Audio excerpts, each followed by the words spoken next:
Hi, my name is Marcela Morales and I'm 17 years old. I live in Managua, Nicaragua, and currently I'm a senior at Lincoln International Academy. Right now I'm going to perform a monologue from Christopher Durang's Laughing Wild. This is the woman's monologue and it's the one about the tuna fish.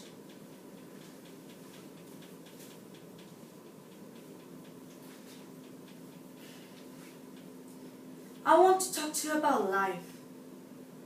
It's just too difficult to be alive, isn't it? And try to function. There are all these people to deal with.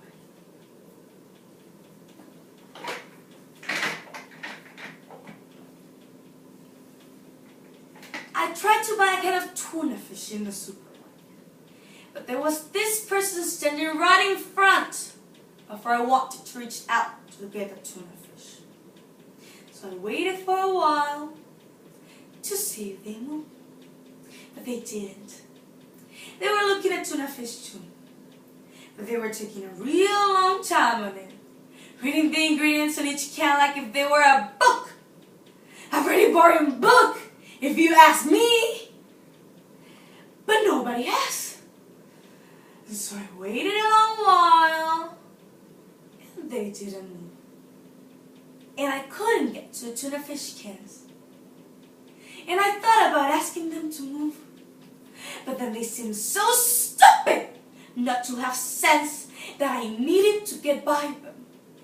That I had this awful fear that it would do no good at all, to ask them. They'd probably say something like, "We'll move when we're goddamn ready, you nagging bitch!" And then, what would I do? So then I started to cry out of frustration, quietly, so as not to disturb anyone. And still, even though I was softly sobbing, this stupid person couldn't grasp that I needed to get by them. And so I reached over with my fist, and I brought it down real hard on his head, and screamed, "Would you kindly move, asshole?" And the person fell to the ground, looked totally startled, and a child nearby started to cry. And I was still crying, and I couldn't imagine making use of the tuna fish now anyway. And so I shouted at the child to stop crying. I mean, it was drawing too much attention to me. And I thought, I'll take a taxi to a Metropolitan Museum of Art. I need to be surrounded by culture right now, not tuna fish. Thank you.